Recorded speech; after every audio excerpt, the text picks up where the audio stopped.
Floor cross गरे यसले एमालेलाई के पे गर्छ त ल माधव नेपाललाई नै के पे गर्छ के पे गर्छ अब यहाँ सबै अहिले माओवादी मात्रै प्रसन्न भइरहेको छ देख्यो क्रान्ति कस्तो हुन्छ कर्णालीबाट सुरु भयो भन्दैछन् किनभने यो त एउटा प्रधानमन्त्रीले रमिता आएर बस्न सक्दैन नि तपाईँ जे मन लाग्यो त्यो गर्नुहुन्छ विद्रोह गर्नुहुन्छ फलानो गर्नुहुन्छ अनि देशको कार्यकारी प्रमुख चाहिँ सुतेर बस्छ भन्ने ठाने हो यिनीहरूले के ठाने हो अराजकतामा जान्छ देश किनभने केपी ओली पद छोड्नु पर्यो भने जे पनि गर्छु भन्ने मनस्थितिमा देखिन्छन् त्यसो पनि लौ त भने माधव नेपालहरू पनि यो ठाउँमा आइपुगे खुदो पल्ट्यो प्रचण्डलाई माओवादीलाई अब सन्देशको हिसाबले त काठमाडौँलाई झड्का भन्छन् अब हामी जुनसुकै हद पार गर्न तयार छौँ ओली त्यहाँबाट हट्नुपर्छ भन्ने जो माधव नेपालहरूको विषयवस्तु हो सन्देश चाहिँ त्यति नै हो एउटा पासपोर्ट लिनु पर्यो भने काठमाडौँ नआइकन हुँदैन त्यो कसरी समाधान गर्ने भन्ने विषयमा फ्लोर क्रस गरेको त होइन होला सानो यो विद्रोह होइन यो अवसरवाद हो यी धोकेबाजहरू हुन् देश र जनतामाथि बेइमान गर्नेहरू हुन्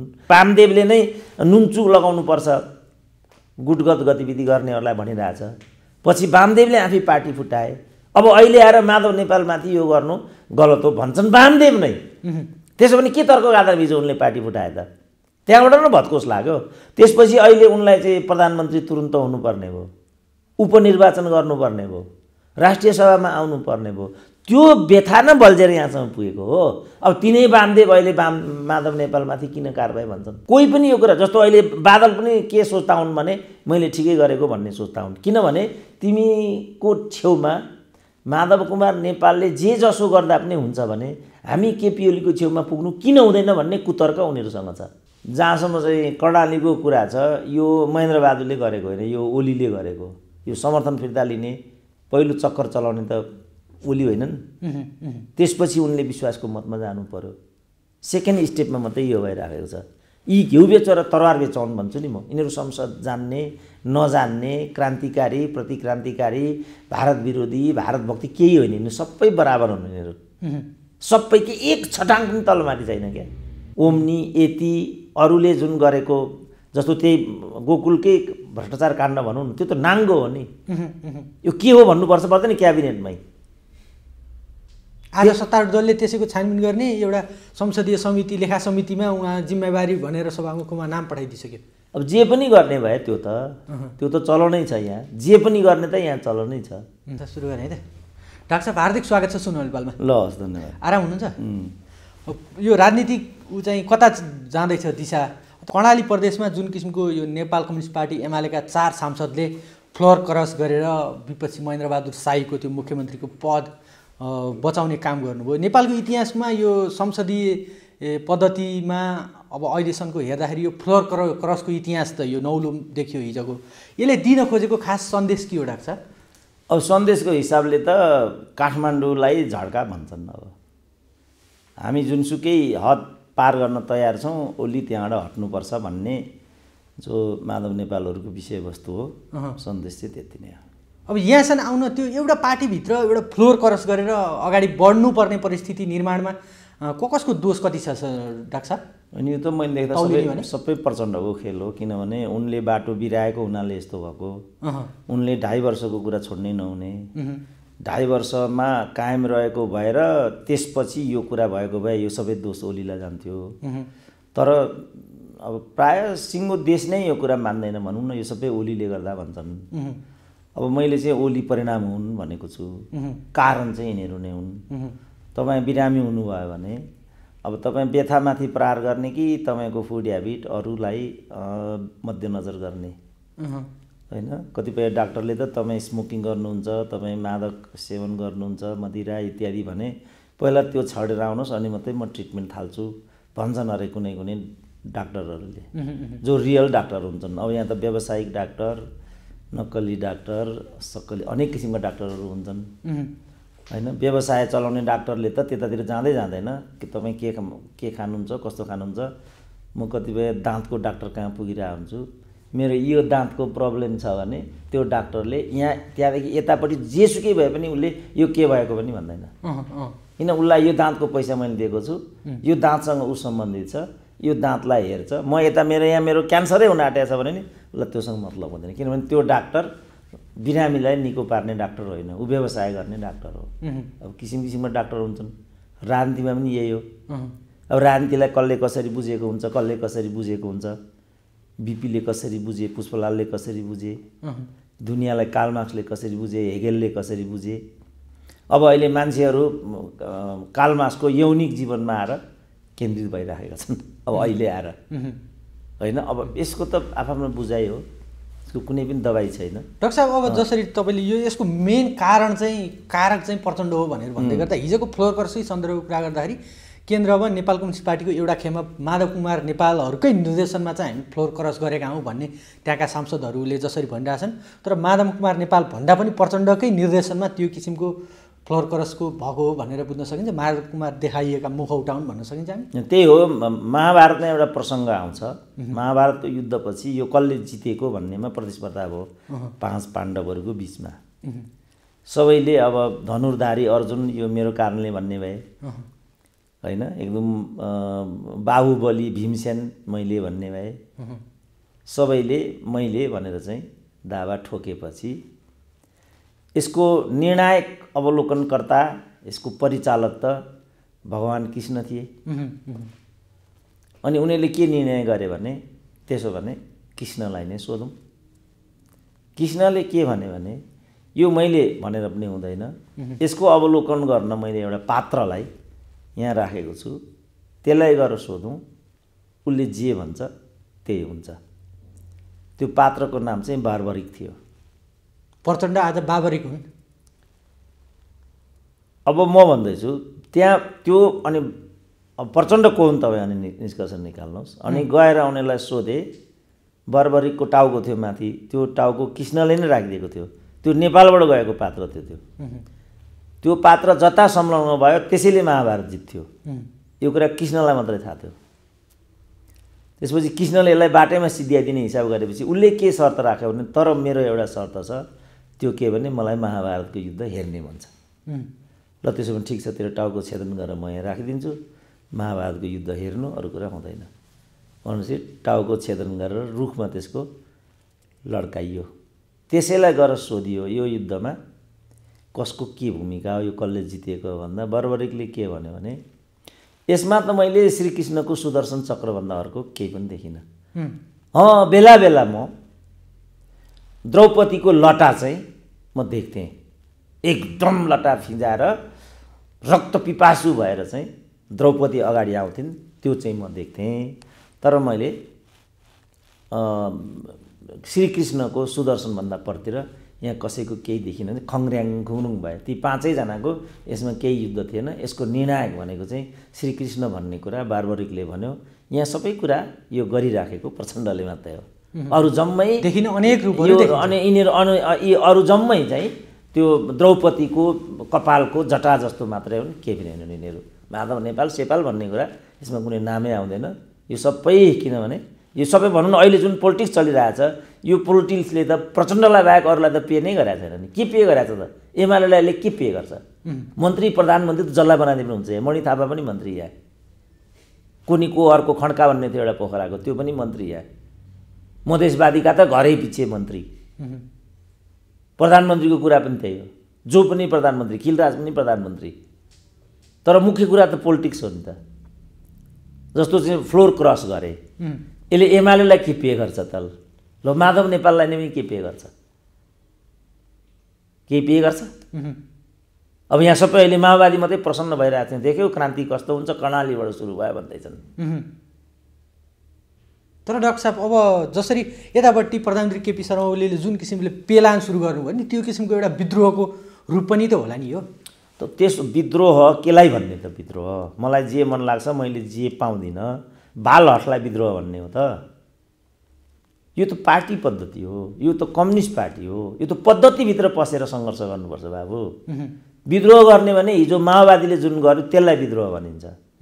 पुष्पलाल कालमा जसरी झापालीहरूले विद्रोह गरे त्यसलाई विद्रोह भनिन्छ। यो पनि विद्रोह। तपाईँ एउटा मन्त्री प्रधानमन्त्री हुनुहुन्छ, स्वास्नीलाई राष्ट्रपति बनाउनु, तपाईँ मलाई सिकाउनुहुन्छ विद्रोह के हो भनेर? त्यस्तै हुन्छ विद्रोह। तपाईँलाई खानको लागि अनि आमाको हत्या गर्नुहुन्छ, त्यो विद्रोह हो? तपाईँ एउटा कजको लागि गर्नुहोस् न, कहिलेकाहीँ देशको लागि, अरू कुराको लागि। एउटा इन्डिया र चाइनाको बिचमा युद्ध भइरहेको थियो 1962 मा। एउटा ठुलो पहाडलाई पन्छाउनु पर्ने थियो रातभरिमा। त्यो पहाडलाई पन्छाइसकेपछि मात्रै त्यो युद्ध निर्णायक हुन सक्थ्यो। त्यसका लागि एउटा बिन्दुमा शत्रु सेनालाई रोकेर राख्नु जरुरी हुन्थ्यो। त्यो बिन्दुमा एउटा होटल थियो, त्यहाँ एउटी सुन्दरी थिइन्। शत्रु पक्षको सेनाले त्यो सुन्दरीलाई दुरुपयोग गर्ने ध्येय देखायो। पार्टीलाई यो कुरा सोधियो। पार्टीले के भन्यो भने देशका लागि आजको दिन तिमीले जे गर्न उचित हुन्छ गर्नु। यस्तै गरेको चाहिँ गरेको हुन्छ। अब आफ्नो स्वार्थको लागि मलाई अलिकति मोज गर्नु छ, मेरो छोरालाई डाक्टर बनाउनु छ, मलाई अमेरिका जाने भिसा चाहिएको छ, मलाई अलिकति खर्च पुगेन, अनि यो नाममा तपाईँले जे मन लाग्यो त्यो गर्नुहुन्छ भने त्यो कसरी विद्रोह हुन्छ? यो विद्रोह होइन, अवसरवाद हो।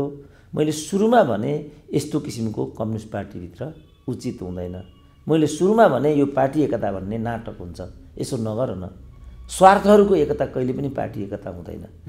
सबले मलाई नै लगेटे। अब अहिले समयले के देखायो त? जनताको यत्रो भावना सपना सहितको त्याग बलिदान, मतदाताहरूको कत्रो आकाङ्क्षा थियो, के होला स्थिरता समृद्धि सुशासन, यो हो नि एजेन्डा। यसको लागि तपाईँले विद्रोह गर्नुभएको भए तपाईँले भनेको म मान्छु। त्यसको लागि हो त यो विद्रोह?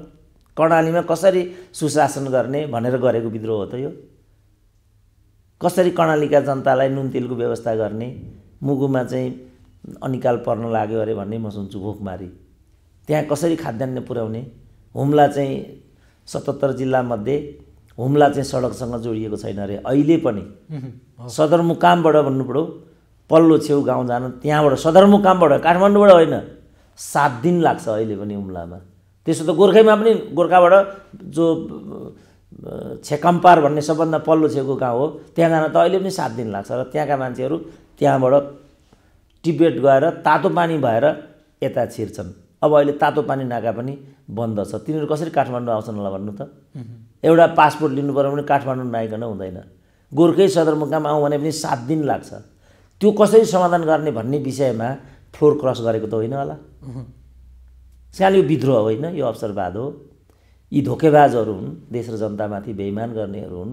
यसलाई विद्रोह भनेर तपाईँले विद्रोह जस्तो माओवादीले 51 सालमा के भयो, माओवादी जङ्गल जाने विचार गर्यो। जङ्गल जाने विचार गरेपछि जो क्रान्तिका पक्षधर थिए माओवादी भए, उनीहरू जङ्गल पसे। जो गफ गरेर गफको भरमा क्रान्ति गर्ने विचारका थिए तिनीहरू काठमाडौँ आइपुगे। पछिबाट मन्त्री हुने बेलामा तिनीहरू नै जनयुद्धको फलाको हाल्ने भए। तपाईँ यसलाई क्रान्ति भन्नुहुन्छ? यो होइन, यो भ्रम हो। कसै न कसैले त भनिदिनु पर्ने हुनाले मैले भनिदिएको। डाक्टर साहब, अब तपाईँले सुरुमा पनि भन्नुभयो, मैले त्यो कर्णालीले दिन खोजेको सङ्केत के हो भनेर भन्दाखेरि तपाईँले यो केन्द्रमा हो यसको सङ्केत, खास त्यहाँनिर होइन, लडाइँ त्यहाँ होइन, यहाँ हो भनेर भन्नुभयो। अब जुन किसिमले केन्द्रको राजनीति प्रधानमन्त्री फेर्ने, प्रधानमन्त्री को बन्ने भन्ने जुन किसिमको रसाकसी चलिरहेछ, त्यो कुरामा राजपा जसरी निर्णायक देखिरहेको थियो, अब चाहिँ राजपा निर्णायक होइन कि अब स्वयं नेपाल कम्युनिस्ट पार्टी एमाले भित्रकै माधव कुमार खेमा चाहिँ अब निर्णायक हो है, त्यसले दिने सन्देश खोजेर चाहिँ केपी ओलीलाई हटाउन हामी पनि जे पनि गर्छौँ जहाँ पनि भन्ने त्यो किसिमको सन्देश हो। अब के हुन्छ केन्द्रमा? होइन, त्यो के हुन्छ त्यो मलाई लाग्छ फेरि मध्यावधिमा जान्छ होला देश। किनभने यो त एउटा प्रधानमन्त्रीले रमिता हेरेर बस्न सक्दैन नि। तपाईँ जे मन लाग्यो त्यो गर्नुहुन्छ, विद्रोह गर्नुहुन्छ, फलानु गर्नुहुन्छ, अनि देशको कार्यकारी प्रमुख चाहिँ सुतेर बस्छ भन्ने ठाने हो यिनीहरूले? के ठाने हो? अराजकतामा जान्छ देश। किनभने केपी ओली पद छोड्नु पऱ्यो भने जे पनि गर्छु भन्ने मनस्थितिमा देखिन्छन्। त्यसो भने लौ त भने माधव नेपालहरू पनि यो ठाउँमा आइपुगे, खुदो पल्ट्यो प्रचण्डलाई, माओवादीलाई। अब उनीहरू भनिरहेछन् सोसियल मिडिया तपाईँले हेर्नुभयो भने टोपबहादुरहरूले बादलले यो गर्दाखेरि चाहिँ त्यस्तो केही पनि नहुने, अनि यही गर्दाखेरि चाहिँ कसरी अनुशासन उल्लङ्घन हुने? अब तर्कको लागि, तर्क गर्नको लागि त हजार भिङ्गाहरू छन्। यो प्रश्न मेरो पनि भयो डाक्टर साहब, यो अलिकति प्रश्न पारिदिनु। त्यही त यो अराजकता हो। किनभने मैले त अब तपाईँले हेक्का राख्नु भएको भए डे 1 देखि नै गुटगत भेला गर्ने बित्तिकै कार्वेमा जाऊ भनेको थिएँ मैले। 2 वर्ष अगाडि नै यो कुरा भनेको थिएँ मैले। अब उनीहरू कम्युनिस्टको एकता नसहने भन्नमा आइपुगे। तर कम्युनिस्ट पार्टीभित्र गुटगत हरकत गर्न कहाँ पाइन्छ त? जनयुद्धकै बेला माओवादीलाई त पूर्णको लागि खाल्डै खनेको थियो भनेर सुन्छौँ हामी। त्यो यी वामदेवले नै नुनचुक लगाउनुपर्छ गुटगत गतिविधि गर्नेहरूलाई भनिरहेछ। पछि वामदेवले आफै पार्टी फुटाए। अब अहिले आएर माधव नेपालमाथि यो गर्नु गलत हो भन्छन् वामदेव नै। त्यसो भने के तर्कको आधार बिच उनले पार्टी फुटाए त? त्यहाँबाट न भत्कोस लाग्यो। त्यसपछि अहिले उनलाई चाहिँ प्रधानमन्त्री तुरुन्त हुनुपर्ने भयो, उपनिर्वाचन गर्नुपर्ने भयो, राष्ट्रिय सभामा आउनुपर्ने भयो। त्यो व्यथा न बल्झेर यहाँसम्म पुगेको हो। अब तिनै वामदेव अहिले माधव नेपालमाथि किन कारबाही भन्छन्? त्यसो भए केपी शर्मा ओलीले जुन किसिमको अलिकति एउटा नेतृत्वमा भएको मान्छेले जुन किसिमको पार्टीभित्रको अन्तर पार्टी त्यो अनुशासनलाई कायम गराउन जुन किसिमको भूमिका खेल्न पर्ने त्यो ढिला हुँदा नै यो भइरहेछ। अब के होला त त्यसो भए? झन् छिटै तपाईँको भनाइअनुसार माधव कुमारहरूलाई यो किसिमको छुट दिनु हुँदैन अब भन्ने हो? होइन, मेरो त म त्यसरी कुनै एक नेतालाई दाहिने देब्रे त्यो म भन्नु सक्दिनँ। मेरो त भनाइ के छ भने तिमीहरू चाहिँ आफ्नो समूह बनाएर आफ्नो समूहमा बस र फ्रन्टल युनिटी बनाएर सहकार्य गर।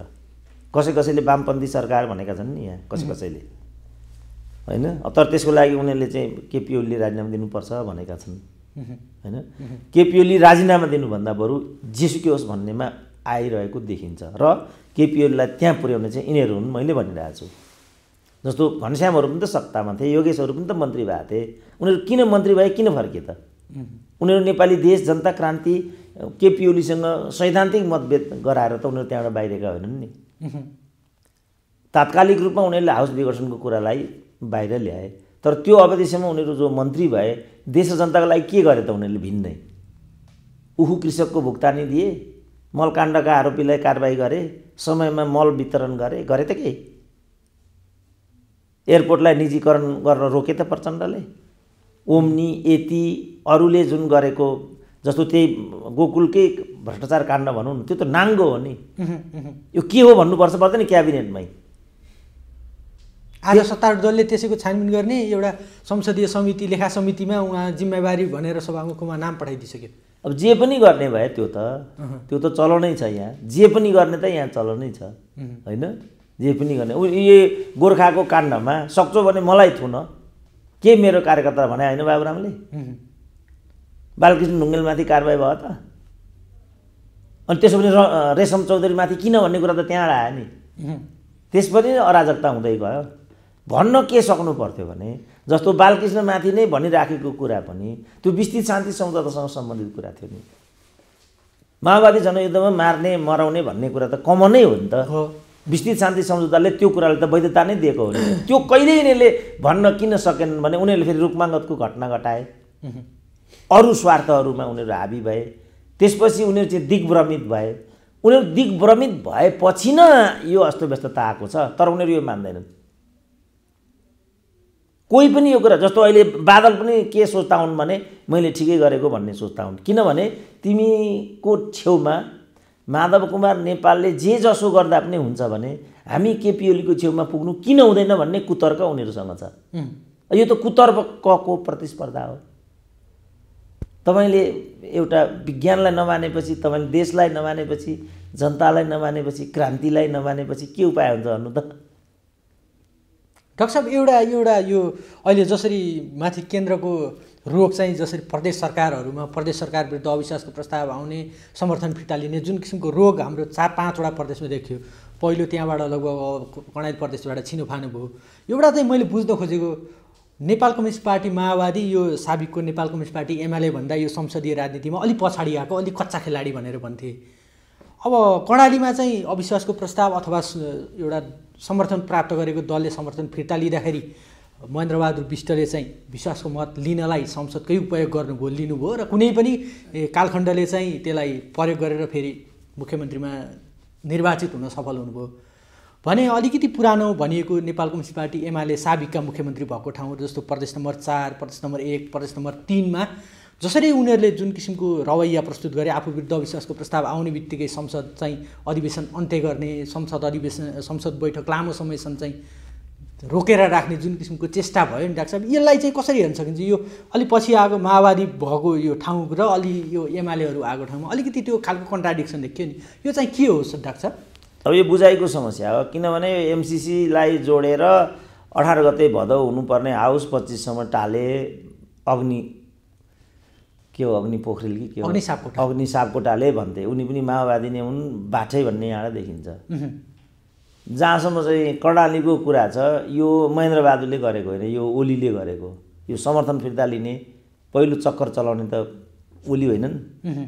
त्यसपछि उनले विश्वासको मतमा जानु पर्यो। सेकेन्ड स्टेपमा मात्रै यो भइराखेको छ। यी घिउ बेचो र तरवार बेचौन् भन्छु नि म। यिनीहरू संसद जान्ने नजान्ने, क्रान्तिकारी प्रतिक्रान्तिकारी, भारत विरोधी, भारत भक्ति केही होइन। यिनीहरू सबै बराबर हुन्। यिनीहरू सबै के एक छटाङ पनि तलमाथि छैन क्या। तर त्यागको हिसाबले यी सबैभन्दा प्रचण्डले चाहिँ अलिकति त्याग गरेको एक र त्यस खालका विभिन्न किसिमले विभिन्निएका जो अवसरवादी तत्त्वहरू, बादल भने पनि, मातृका भने पनि, मणि भने पनि, यी सबैलाई समेत पनि भन्नुपऱ्यो, टोपबहादुरलाई नै पनि अब अहिले बाबुरामसँग सहकार्य गर्ने नै हकमा पनि अरूको भन्दा प्रचण्डको व्यवहार अलि उदार देखिन्छ। नत्र भने जस्तो पनि मैले भने यो बादललाई तिमी किन बोक्छौ त्यति बेला मैले भनेको थिएँ। अब अहिले आएर छटपटाउँदैछन् प्रचण्ड, मैले गल्ती गरेछु भनेर। अब मातृकालाई पार्टी फुटाउने सुरु गर्नेमा थिए नि त। आउने बित्तिकै मन्त्री दिए, तपाईँ लाइनमा बस्नुहोस् भन्नुपर्छ नि त। आफ्नो कार्यकर्तालाई जो त्यागी कार्यकर्ता छ ऊ माथि त अन्याय भएको छ नि त्यहाँ, होइन? दिए। टोपबहादुर बाबुरामसँग जानलाई तत्पर थिए त्यो बेला, उप प्रधानमन्त्री दिएर राखे, सबै काम त दिएनन्। त्यस कारण यो अवसरवाद हो। यो पदलाई लिएर राजनीति गर्ने जुन हिसाब किताब हाम्रा नेताहरूले अवलम्बन गरे, जस्तो ओलीले नै पनि अब अहिले भन्नु न, अब पार्टीले चाहिँ 4 जनालाई निकाल्यो होइन माओवादीले, अब के मुखले उनीहरूलाई मन्त्री बनाएको, के मुखले उनीहरू मन्त्री भएका त ठाडो चुनौती होइन यो के हो? यस्तो पनि हुन्छ? यही हो संसदीय व्यवस्था भनेको? त्यस्तो पनि हुन्छ खुल्लम खुल्ला। अब अझ हेर्नु होला फेरि, अब यिनीहरूलाई 5 महिना पुगेपछि जस्तो यही सरकार रहिरह्यो भने 5औं महिनामा पुगेर यिनीहरूले फेरि राजीनामा दिन्छन्। राजीनामा दिएर फेरि 15 दिनपछि फेरि ल्याउँछन् अनि फेरि अर्को 5 महिना गरिदिन्छन्, किनभने 6 महिनासम्मको संवैधानिक व्यवस्था छ। त यो नग्नता हो, यो लज्जास्पद हो, घृणास्पद हो। यो केही शब्दै के भन्ने अब यिनीहरूलाई? जे यो गरेका छन् केलाई के भन्ने यसलाई? अनि तिमीहरूको टोपबहादुरहरूले यसो गर्दा हुन्छ भने हाम्रो ज्वालाहरूले गर्दा किन हुँदैन भन्छन् माओवादीहरू। अब तैँले फोहोर खाइस् अनि मैले पनि फोहोर खाएँ भनेर प्रतिस्पर्धा गर्ने हो भने त्यसको के उपचार छ भन्नु त? राम्रो गर्न पो प्रतिस्पर्धा गर्नुपर्छ, नराम्रो गर्न प्रतिस्पर्धा गर्ने हो। तर गरिरहेछन् उनीहरू। अब केन्द्रको यो चाहिँ सिनेरियो कतापट्टि जाला डाक्टर साहब, कस्तो देख्नु भएको? अब यिनीहरूको हरकतमा डिपेन्ड गर्छ, किनभने सबैले प्रश्न उठाइराखेका छन् के भने टोपबहादुरहरूको बादलहरूको गलत हो भने यो सरकार चाहिँ विदेशी हो फलानु पनि भनिरहेको छन् नि तिनीहरूले। त्यसो भने किन यसमाथि समर्थन जारी भन्ने प्रश्न पनि छ। अनौठो छ नि, यत्रो मतभेद छ, किन समर्थन जारी?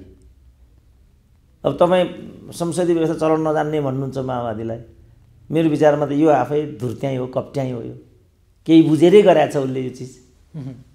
त कोही कम छैन नि यहाँ। अब शेरबहादुर अहिले मौन छन् होइन? कति शेरबहादुर किन प्रधानमन्त्री हुन अगाडि सरेनन् भनेर व्याख्या गरिरहेछन्, यो पनि कप्ट्याइ नै हो, धुर्त्याइ नै हो। अब महन्त ठाकुरहरूको जहाँसम्म कुरा छ उनीहरूको पनि कुनै यो मधेस कुनै केसँग सम्बन्धित होला भन्ने कसैलाई पनि लाग्दैन। अब हिजो चुचे नक्सामा यिनीहरू जम्मै एक ठाउँमा आए होइन? अब चुचे नक्सा अहिले कहाँ छ यिनीहरूलाई केही मतलबै छैन। मलाई अमेरिकाबाट साथीहरूले सोधिरहेको थिए एमसिसीमा ठ्याक्कै एमसिसी गर्नु राम्रो कि नगर्नु राम्रो त्यो चाहिँ भनिदिनु पर्यो भनेर। अब जुन चितवनको चाहिँ रङ्गशाला छ अरबमा खर्च गइसक्यो नि त। एमसिसीमा पनि 1.25 अरब जति हाम्रो खर्च गइसक्यो नेपाल सरकारको तर्फबाट। 6वटा सरकार यसमा संलग्न छन्। अब आएर एमसिसी गर्ने कि नगर्ने भन्नेको डिबेटको के अर्थ छ? त्यत्रो अर्थ म केही पनि देख्दिनँ। अब के भन्नु हामीले यसमा? तुरुन्तै एमसिसी गर भन्नु? एमसिसी गर नगरको स्थिति नै छैन। एउटा धारामा के छ भने 2/3 पारित नगर्दासम्मको खर्च नेपाल सरकारले बेहोर्ने भन्ने छ। अहिलेसम्म नै बेहोरिराखेको छ। खर्च बेहोरिराखेको छ। 5-10 लाख मासिक तलब खाने केटोलाई त्यहाँ डाइरेक्टर बनाएर उनीहरूले राखे। यिनीहरूको साल हो भाइ हो के हो थाहा छैन मलाई। करोडौँ खर्च हुन्छ। करोडौँ खर्च भएर उनीहरूले अब अहिले आएर एमसिसी नगर एमसिसी गर भनेर भन्ने अधिकार हामीलाई छ। अब अहिले आएर हामी जनयुद्ध किन गरेको, जनयुद्ध फिर्ता गर भनेर फिर्ता हुन्छ? भारतमा बसेर चाहिँ यत्रो जनयुद्ध गरियो फलानो गरियो किन गरेको भनेर त्यो फर्किन्छ अहिले आएर? त्यो त गरिसक्यौँ, त्यो बाटो त हामीले हिँडिसक्यौँ। अब यो राम्रो कि नराम्रो? अब नराम्रो अब के हुन्छ त? एमसिसी नगर्ने भनिदिउँला मैले। अब हुँदैन त एमसिसी, गर्ने भन्नुला हुन्छ त? यो त यिनीहरूले गरेको कुरा हो, यिनीहरूले भन्नुपर्छ यो किन गरेको हो। हामीले देख्दाखेरि यहाँ आउनुभन्दा पहिला गर्ने तर्क, जस्तो मैले त्यसमै जवाब गरिरहेको थिएँ त्यो अमेरिकातिरका साथीहरूलाई, टनकपुर, महाकाली, अप्पर कर्णाली, नौमुरे, अरुण 3, इन्डियाले यो गर्नको लागि गरेकै हो नि, खालि अकुपाई मात्रै गरे उसले। कति वर्ष भयो महाकाली भएको, ल भन्नु त? कति वर्ष भयो अप्पर कर्णाली भएको जिएमआरले? अब डेट एक्सपायर भयो फेरि। 3टा डेलिगेसन त मै प्रचण्ड कहाँ पुग्यो हो। ओहो, मेरो मनको कुरा तपाईँहरू भन्दै आउनुभयो। ल, तपाईँले त यो भावनाले मलाई एकदम भावुक बनायो, कस्तो राम्रो कुरा गरेर आउनुभयो भन्यो। भरे त यो कोठामा हामीसँग यो कुरा गर्दै थिए, जिएमआर कम्पनीसँग पल्लो कोठामा नवीकरण गर्दै रहेछन्। भोलिपल्ट त जिएमआरलाई अर्को 5 वर्ष अप्पर कर्णाली नवीकरण भयो पो भन्छ त काटे। अब यो त यसलाई के भन्नुहुन्छ तपाईँ? हो, यो कुरा चाहिँ सुनुन् उनीहरूले। हामीले देखाउन खोजेको चाहिँ यो भन्दा, किन मैले भनिआएको छु मेरो काम सिनारियो देखाउने मात्रै हो। यस्तो छ है बाबु, यिनीहरूले यस्तो गरिरहेछन्। जस्तो यही एमसिसी इन्टायरली, यो एमसिसी प्रचण्ड बाहेक अरूले गरेकै होइन नि। जुन बेला बाबुराम प्रधानमन्त्री थिए, वर्षमान पुन चाहिँ अर्थमन्त्री थिए। अब उनीहरू नै अहिले कसिकन एमसिसी विरोधी चाहिँ किताब लेखेर हिँड्छन्। डाक्टर साहब, अनि यो अहिले प्रधानमन्त्री केपी शर्मा ओलीलाई नि अब यो संसद विघटन गरिदिनु भयो, उहाँले एक किसिमले यो संसदले अब काम गर्न सक्दैन भन्ने निष्कर्षमा हुनुहुन्छ। उहाँ लगातार रूपमा अस्ति अब राष्ट्रपतिले बोलाएको संसदीय यो सर्वदलीय बैठकमा पनि प्रधानज्यूले जसरी यो अब हामी मध्यावधिमै जानुपर्छ भन्ने जुन किसिमको तर्क गर्नुभयो, यो संसदले काम नगर्ने देखेरै उहाँले त्यो तर्क गरिरहनु भएको छ। त्यो एक किसिममा ठिक छ बेठिक छ, अर्को पाटो होला। तर यो एमसिसी प्रस्तुत गर्नलाई जुन किसिमले सभामुखलाई निर्देशन दिइराख्नु भएको छ नि, यो भित्रको खास स्वार्थ के? यो कामै गर्न नसक्ने, कामै नलाग्ने संसदमा एमसिसी पारित पेस गर कि गर, निर्णयार्थ पेस गर भनेर दबाब दिनुको खास भित्री रहस्य के हुन्छ डाक्टर? होइन, यो एकदम तपाईँको प्रश्न नै उलटपुलट छ। किनभने संसदले काम गर्न सक्यो भन्ने कुरा होइन यो। प्रधानमन्त्रीले त्यो देखाइरहनु होइन, उसले त उसलाई गर्न चाहन्न। उसले काम गर्न सक्यो सकेन भने किन नसक्यो भने त राजीनामा, असक्षम भन्नु राजीनामा दिनु भयो, तलब खाने, भत्ता खाने। अनि काम गर्न सक्यो सकेन भनेर हामीले डिबेट गर्ने मिल्दैन। किन यिनीहरूले त्यो गर्दैनन्, यसको हिसाब किताब हामीलाई चाहियो होइन। किन प्रधानमन्त्रीले हाउस विघटन गरेको पनि उनको इच्छाले रहरले होइन, यिनीहरूभित्रको जुन लडन्त भिडन्त हो त्यसबाट उम्किनको लागि उनीहरूले गरेको त्यो स्वेच्छाचारी कदम हो। त्यो हाउस विघटनको जहाँसम्म कुरा छ, जहाँसम्म यो प्रस्तावको कुरा छ, त्यो हदमा मलाई त्यो अनुपयुक्त लागेको छैन। के भने एमसिसीको कुरालाई प्रक्रियामा लैजाऊ, यो गर त्यो गर्दा केही पनि भनेको छैन उनले, मैले सुनेको छु। त्यो निर्णयार्थ पेस गर्नु पर्यो, सरकारले पेस किन गरिरहेको छैन मात्रै भनिरहेको छ। किनभने स्पिकर चाहिँ एउटा पार्टीको प्रवक्ता भए भन्ने आरोप छ नि त अहिले। पहिला 18 गतेवाला पनि एमसिसी पन्छाउन उनले चाहिँ 18 भित्रमा एमसिसी नवीकरण गरिसक्नुपर्ने, 18 नगर्ने बित्तिकै चाहिँ एमसिसी नवीकरणको म्याद चाहिँ गुज्रिने। उनले चाहिँ छलेर मिटिङ 23 गते पुर्याइदिए। त्यसो भने लौ त भने हाउस विघटन, के अरे उनले चाहिँ हाउस नै स्थगन गरिदिए। अहिलेलाई त त्यो एमसिसीको एथिसन पास गर्नुपर्ने अथवा यो संसदले निर्णय गर्नुपर्ने भन्ने एमसिए नेपालले नै कुनै त्यस्तो शर्त राखेकै छैन, डेट तोकेकै छैन। अविच्छिन्न छ, यो जहिले पास गरे नै हुन्छ भन्ने किसिमको भइसकेपछि त अहिले नै किन फेरि अब नयाँ आउने संसदले पनि गर्न सक्यो भने पुग्छ, यो अहिले नै हतारो किन भन्नु खोजेँ मैले। होइन, अब त्यो त अब उनीहरूमाथि पनि आफ्नै खालका दबाबहरू होलान् होइन। अब त्यो दबाबलाई उनी चाहिँ धान्नै नसक्ने पनि होला। किन राज्य चलाउन जस्तो हामीलाई अन्तर्वार्ता दिनु हुँदैन नि बाबु। मैले जे पनि भन्थ्यौँ सजिलै छ।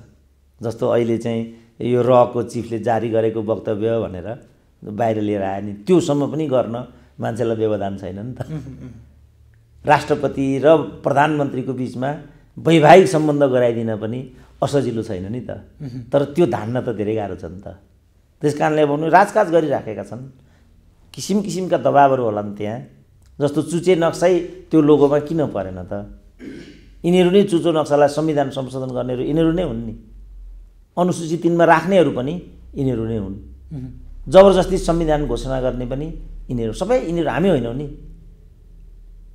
त्यत्रो भारतमा बसेर चाहिँ परिवर्तनको लागि गरियो, सारा गरियो, जनयुद्ध गरियो, 12 बुँदे गरियो, संविधान जारी गर्ने बेलामा 15 दिन पर्खिदेऊ न तिमीहरू यति नै भनेको थियो।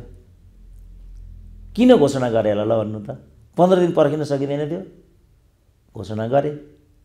घोषणा गरेपछि हामीले नाकाबन्दी बिहोर्नु पर्यो, मुलुक 50 वर्ष पछि पर्यो। किन गरियो होला त यस्तो? त्यसमा कन्टिन्युएसन छैन। मुलुकलाई त आत्मनिर्भर बनाउनु पर्यो नि। हामीले गर्नुपर्ने कुरो भारत विरोध फलानुबाट त हामीले वे आउट पाउँदैनौँ। हामीले हाम्रो देशलाई आफै आत्मनिर्भर बनाउनु पर्यो नि। त्यसपछि मात्रै किन भारतको विरोध, किन समर्थन भन्ने विषय नै आउँदैन नि। तपाईँलाई राम्रो ट्रिटमेन्ट यहाँ होस्, तपाईँले राम्रो शिक्षा दीक्षा यहाँ पाउनुहोस्, तपाईँले राम्रो रोजगारी यहाँ पाउनुहोस्, तपाईँ किन स्विडेन जानुहुन्छ भन्नु त? किन जानुहुन्छ तपाईँ मेक्सिको बाटो अमेरिका? के कारणले जानुहोस् तपाईँ? रहर छ तपाईँलाई? हिजो पनि बिचरा स्कटल्यान्डमा 43 वर्षको एउटा युवा मऱ्यो भनिरहेको छ। मलेसिया, कोरियामा त हरेक दिन एउटा न एउटा मर्छन्। रेप हुनुपर्छ दिदी बहिनीले। यहाँ यो कुरा उठायो भने दिदी बहिनी नै यो कहाँ हो भन्न आइपुग्छन्। यो अन्धताले त तपाईँलाई सिद्ध्याइदिन्छ नि त। यो अन्धतामा फस्यो क्या हाम्रो समाज, स्वार्थन्धतामा। अन्धताको पनि अनेक किसिमका अन्धताहरू हुन्छन्। स्वार्थन्धताले चाहिँ तपाईँको विवेक घुम्छ। जब तपाईँको विवेक घुम्छ तपाईँ सही निर्णय नै गर्न सक्नुहुन्न। तपाईँ के गर्दैछु भन्ने नि तपाईँलाई थाहा हुँदैन। त्यो घानमा मैले लेख्दा आज नेपालको राजनीति चाहिँ पर्यो। अन्तिममा एउटा फेरि आज चाहिँ प्रधानमन्त्रीले जस्तो 11 बजे एउटा सर्वदलीय बैठक डाकिरहनु भएको छ। यो ठिकै समय पनि हो जस्तो लागिरहेछ मलाई। यो दलहरूसँग यो जुन किसिमको वैमनस्यता, यो वैचारिक भिन्नता जसरी देखिरहेछ, यो चिर्नलाई केही हदसम्म सफल होस् हाम्रो शुभकामना हुन्छ। अब यसले चाहिँ केही निष्कर्ष देला डाक्टर साहब? जसरी दलहरू ध्रुवीकरण भइरहेछ, देश अन्यलको स्थितिमा आइरहेछ, यो ठिक समयमै प्रधानमन्त्रीले यो सर्वदलीय बैठकको आह्वान गर्नुभयो, यसले निष्कर्ष चाहिँ के निकालोस् भन्ने चाहनुहुन्छ डाक्टर साहब? के लाग्छ यो विषय? मेरो चाहना त उहाँहरूका बिचमा जति पनि कलहका बीजहरू छन् ती बीजहरू हटाओस् र एउटा स्वस्थ परम्परा बसाओस्। यो अभ्यासबाट नै यो पद्धतिलाई त परिष्करणतर्फ लैजाने हो नि त। जस्तो अहिले ठुल्ठुला प्रोफेसरहरू, सामाजिक अभियन्ताहरू कुन ठाउँमा आइपुगे भने मध्यावधिको व्यवस्था संविधानमा परिकल्पना नगर्नु गलत हो भन्ने ठाउँमा त सबै आए नि त। किनभने खास कारणले मध्यावधि परिकल्पना गरिन्छ। अब अहिले प्रधानमन्त्रीले आफ्नो निहितार्थमा संवैधानिक व्यवस्था नहुनुको अतिरिक्त हाउस विघटनको निर्णय गरे नि। अब अदालतले यसलाई एक प्रकारले ओके गरिदिएको भए संविधानले छोडेको यो अभावको परिपूर्ति हुन्थ्यो। किनभने कैयौँ कुराहरू व्याख्या गर्ने अधिकार छ नि त संविधान सर्वोच्चलाई त। तर आम जनताको र राजनीतिक शक्तिहरूको पनि अपेक्षा के थियो भने संवैधानिक व्यवस्थाबाट बाहिर गएर गरिएको सिफारिसलाई अदालतले सदर गर्नु हुँदैन। अदालतले ठिकै गर्यो, तर अदालतले अर्को बाटो समातेर फेरि कहाँ गलत गर्यो भने दलभित्र हाताल्दियो। त्यसपछि आजको स्थिति आयो। त्यसकारण कार्ल मार्क्सले पहिल्यै भनेको थियो संसदीय व्यवस्थाको निर्णयकर्ता भनेको मन्त्री महामन्त्री होइनन्। यसको निर्णयकर्ता भनेको अदालतका न्यायाधीश र सेनाका जर्नेलहरू हुन् भने। यहाँ एउटा जर्नेल कड्क्यो भने अहिले प्रधान सेनापति कड्क्यो नि त एक ठाउँमा गएर यी लुतेले ती छुलछुल मुच्छन्। यिनको लुर छ। किनभने यो व्यवस्थाका नियमनकारी वास्तवमा उनीहरू नै हुन्। सर्वोच्चका न्यायाधीश र सेनाका जर्नेलहरू, अधिकारीहरू यिनीहरू हुन्। यो व्यवस्थाका वास्तविक नियमनकर्ता भनेका चाहिँ उनीहरू हुन्। यो त हामीले बाहिर यसो देखेको मात्रै हो। अब हेर्नु अदालतका दुईटा निर्णयले अब लड्डु खानु कि अड्काउनु भयो यिनीहरूलाई। हेर्नु त कत्रा कत्रा प्रचण्ड जस्ता नेता अन खाए कि खाएनन्। लड्डु यहाँ मात्रै पुगिसकेको थियो, पाचन प्रक्रियामा संलग्न नै भएको थिएन, भमिट गर्नु पर्यो। सबैलाई थाहा छ अदालत चाहिँ अनधिकृत क्षेत्रमा चाहिँ प्रवेश गर जम्मैलाई थाहा छ। फेरि किन प्रवेश गरेको छ त्यो पनि जम्मैलाई थाहा छ। कोही बोल्न सक्दैन। अनि एउटा सुरेन्द्र केसीले कसरी आकाश थाम्ने भयो? अरू सबै दलाली गरेर एउटा न एउटा पदको चक्करमा जाने। अनि सुरेन्द्र केसी पदमा भनेर फेरि लालबुचा कडरले मलाई नै हुटिङ गर्ने। अनि कहिलेसम्म यो देश म थाम्न सक्छु? अब म हार्दै गएँ क्या। यति गर्न सकेँ मैले। हस् डाक्टर साहब, यो अमूल्य समय दिनुभयो, धेरै ल धन्यवाद। केही टाइममा सिद्धै